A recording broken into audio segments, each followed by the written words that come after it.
Rừng Công nộp ở bụng. Rừng cầm nộp ở bụng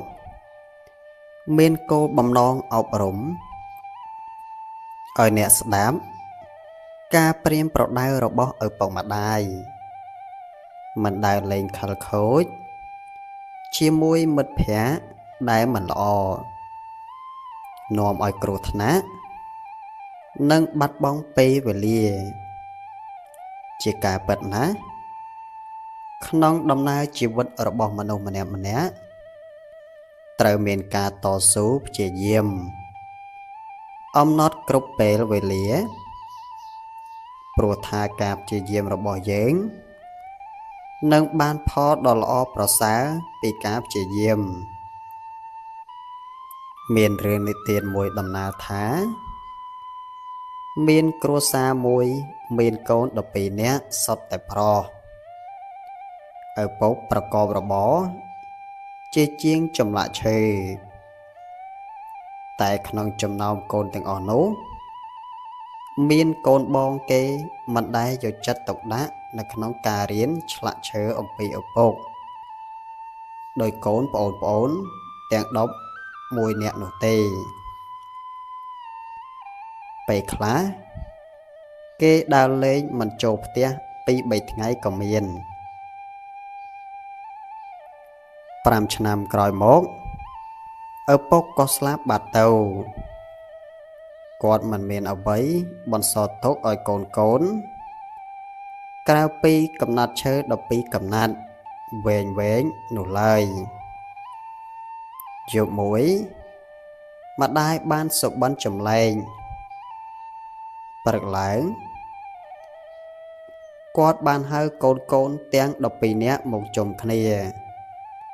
ហើយរៀបរាប់អំពីសុបិននោះដល់កូនថាយប់មិញម៉ែយល់សុបិនឃើញឪពុករបស់កូនគ្រាន់តែកូនឮម្ដាយនិយាយបែបនេះម្នាក់មានទឹកមុខស្រពោនព្រោះពួកគេនឹកឪពុកណាស់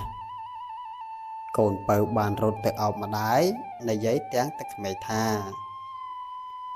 កូននឹកពុកខ្លាំងណាស់ចំណែកកូនបងមិនរវល់ទៅនឹងពពកឡើយវាអង្គុយម្នាក់ឯងហើយនិយាយទៅម្ដាយថាម៉ែឆាប់និយាយប្រាប់រឿងដែលម៉ែសុបិននោះទៀតទៅម្ដាយបន្តថាឪពុកឯងមិនដែលភ្លេចពួកឯងទេគាត់ថាគាត់តាមមើលថែរក្សាកូនរហូតម្ដាយបន្តទៀតថា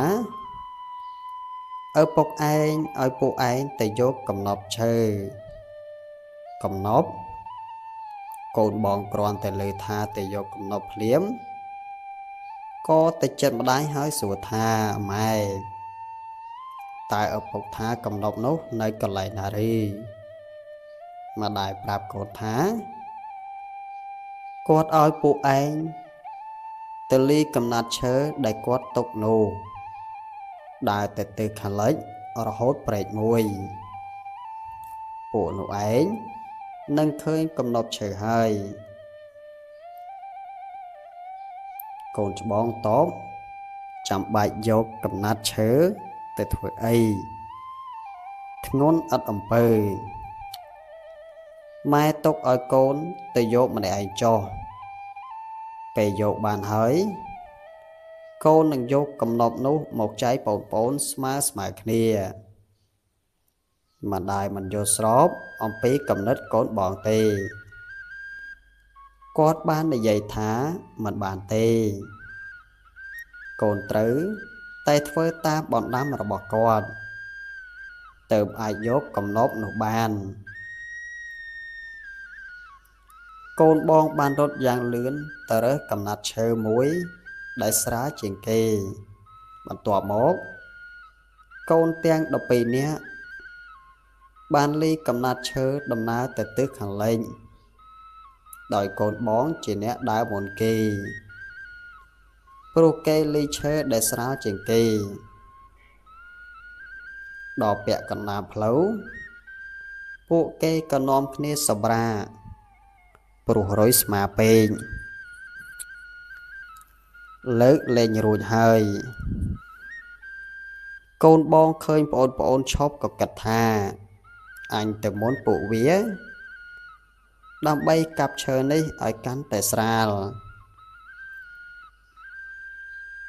គិតហើយកូនបងក៏ទៅមុខយ៉ាងលឿនហើយកាប់ឈើមួយកំណាត់ចោលបន្ទាប់មកពួកគេក៏ធ្វើដំណើរទៅមុខទៀតកូនបងរអ៊ូថាគ្រាន់តែទៅយកកំណប់ចាំបាច់អីលីកំណាត់ឈើទៅធ្វើអីកូនបងមានអារម្មណ៍ថាសប្បាយណាស់គេដើរផងច្រៀងផងទាំង12នាក់សម្លឹងមើលទៅមកឃើញព្រែកមួយ